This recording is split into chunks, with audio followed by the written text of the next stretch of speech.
Welcome to Guns and Gear Network, everyone. Appreciate you tuning in today. Today we're going to take a look at some micro or mini survival tools by grimsurvival.com. Grimsurvival.com was nice enough to send us over some items to take a look at, and I'm going to have all their information in the section below down there for you to take a look at.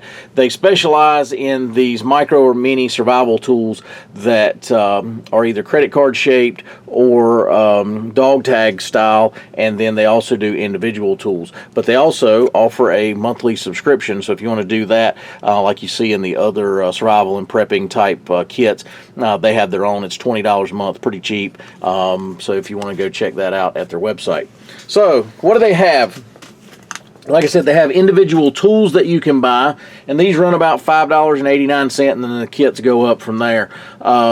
This one right here in particular I actually requested, and it's kind of funny shape, looks like a bone, but it is actually a keeper and or a bobbin for smaller cordage. So I always struggle with, a lot of people wrap them around things and stuff like that, pencils or something, but whatever. It's really hard to keep up with some of that smaller cordage. And this right here is long enough where if I wanted two different styles or two different type of weights, like a different types of weight fishing line. So if I wanted to put a 6-pound test on half of it and then an 8-pound or 12-pound or 4-pound or 6-pound, whatever, I could do that on this. All of them are stainless steel construction, very high quality. This one actually has a little keeper, little hook that if you want to hook it to something you could, and I want to utilize this to put some probably Kevlar string on it, maybe with something else, maybe some fishing line or something, but a little keeper or a bobbin for your cordage, small cordage. Then, like I said, they have the credit card size, and this right here, they think of everything in the package, which is I like. So give you an example. This is the tweezers setup, but it's not just tweezers. It actually has saw blades incorporated in with it. It actually has, on this right here, it actually has a file, and so there's different type tips, a little smaller, blunter style, and then the real pointy style tweezers in this little kit here. And they come in these little cellophane bags when they get them to you.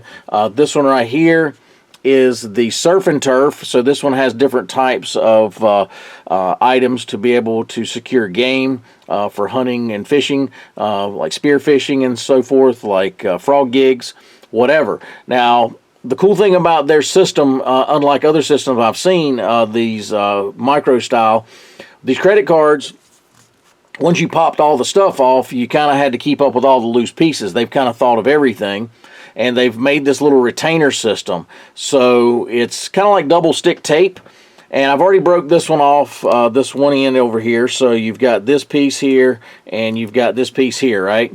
So you've got this black stuff here, and then on the back is white. If you peeled this white off, and it actually is kind of a permanent sticky. So if you want to stick it to something, maybe the bottom of a tin or something like that, you could. And like I said, you can put these things back, and I'll show you that here in a minute. But like this right here, it would make a nice frog gig. It's actually got barbs on it. So if you stick something, it's not going to be able to get away. They really nice quality, like I said, stainless steel, and really sharp, so you don't have to worry about, hey, I'm going to have to sharpen that or anything. Now, these are really sharp, so you should be able to use them straight off without having any problems with that. So the retainer system works like this. You'll just kind of put things back where you found them, just like this. Put this back there. Push down on it to kind of push that sticky tape back in on the back of it, and now it's secure again. So I can keep it kind of organized, and I don't have to worry about all these little parts and pieces everywhere. But the surf and turf, you get 2, 4, 6, 8 pieces in this one, and like I said, designed to make broadheads and things like that. So cool little deal there. Then they make the dog tag style. So same thing. This right here, stainless steel, like all of them. This one has a little keeper and a beaded chain.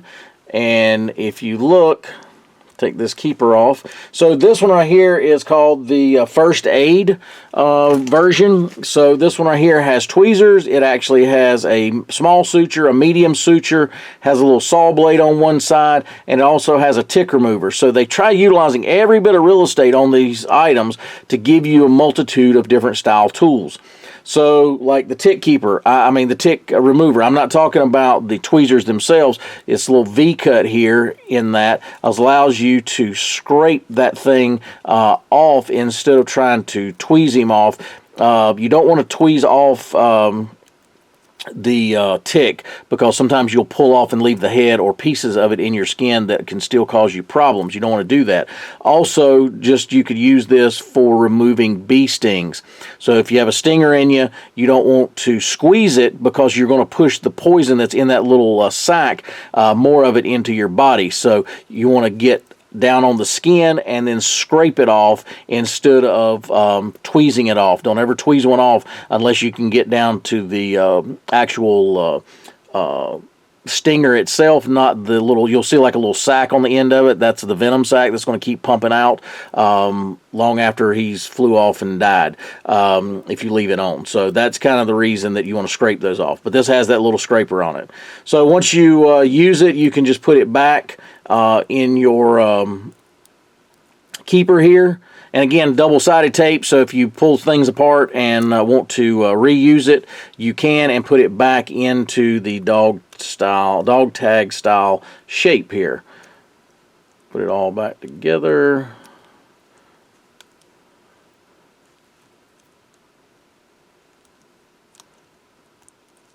Just like that. So the next one they sent me is the escape and evasion. So same thing, dog tag. But like I said, they use every bit of area on it for something. They try to. So this one actually has serrated edges on both sides. So you could use that to cut things off. Like if you had, if you were wrapped in duct tape or cordage or something, rope, hopefully you could be able to saw your way out. It also has a handcuff key and a shim. So we're going to try the handcuff key. I'm going to break it off this little tab here, and we're going to see how it works. All right. So let's see. First off, let me show you the real handcuff key and how it works. So if you're not familiar with handcuff keys, I'll kind of show you. See the little tip there, how that looks. But it goes in here, and it opens the handcuff. It has this little thing, this little tube here that matches up with that tube there. This key does not have that tube because it's flat. So I'll show you this one up close, like that. And let's see if I can make it work. Sometimes with these little specialty keys, the little escape keys, they don't work 100% like the real key, but they do work. Takes a little practice with them.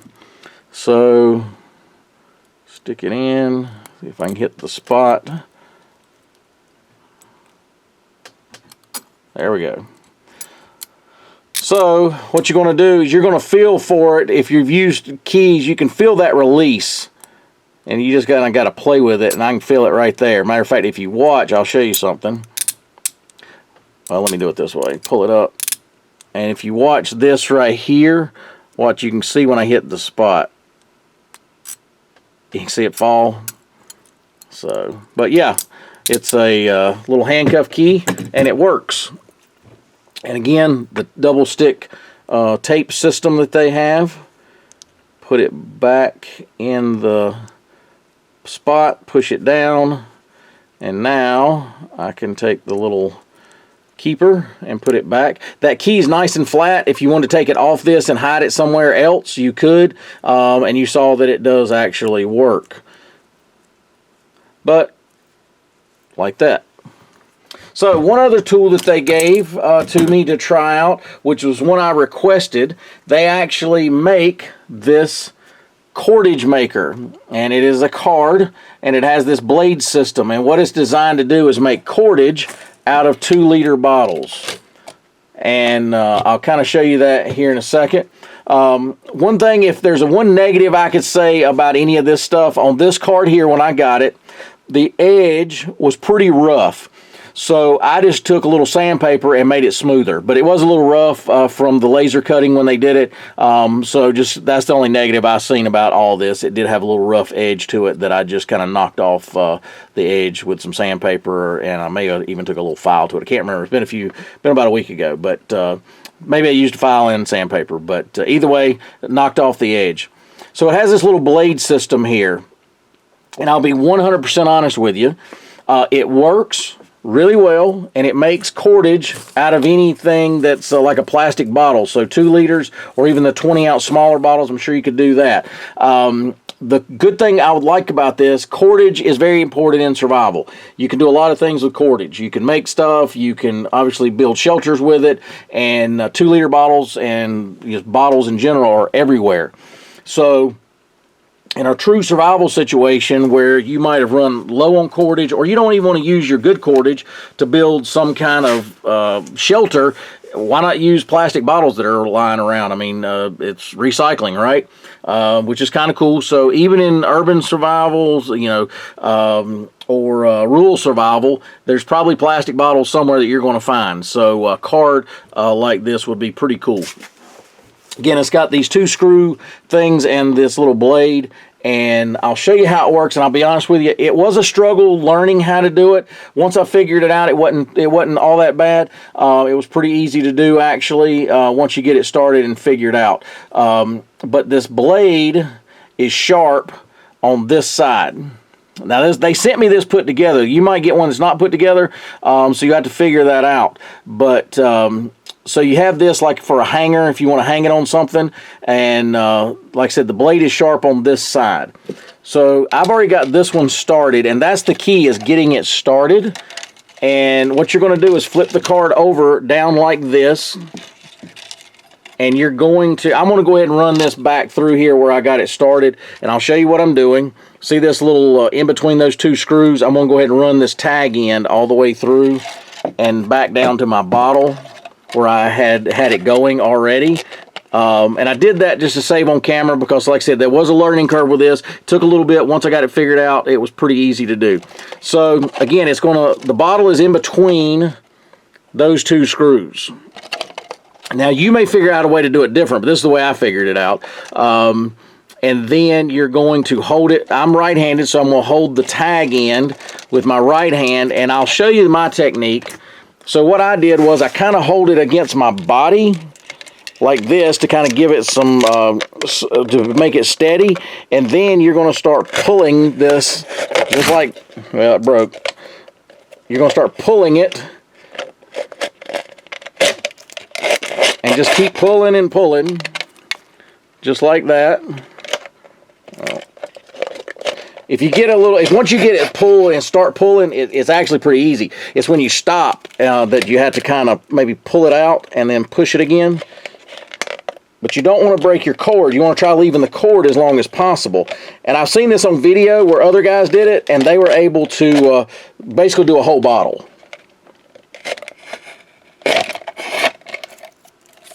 You just keep pulling like that. And you should be able to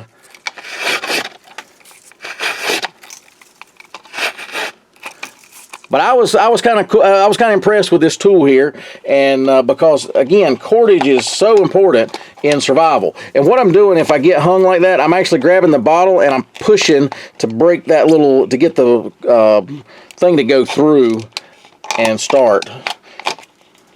And I'll tell you something else here in a minute that I did once I get it pulled down. So you get the idea. Go ahead and pull it out, and then you can just take and cut it like that, and then pull your cordage. But if you look, turn the camera back around. But see, you could build things like that, build stuff with that, and this is how wide it cuts it. Give you an idea how wide it cuts.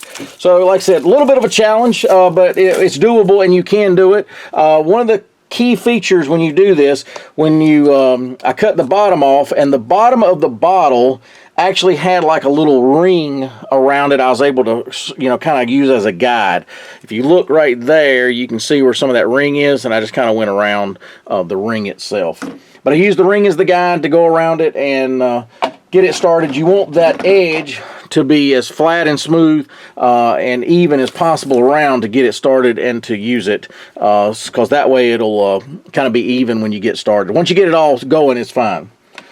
But anyway, guys, just kind of want to show you a few things from grimsurvival.com. They make some really neat products. Go over there and check them out. If you have any experience with Grim Survival and some of their stuff, be sure to comment in the section below. That's always helpful for others and so forth. But I want to thank the folks over at Grim Survival for sending this out. It's greatly appreciated, and all this stuff will be going in some of my kits, and glad to have it. But anyway, guys, if you got any questions, you can post those below. If you like our videos, give us a thumbs up down there. Also, the share button. Share content helps us get the word out about these great vendors that send us stuff and gets the word out about Guns and Gear Network, which is greatly appreciated. As always, guys, like, share, and subscribe. Have a great day.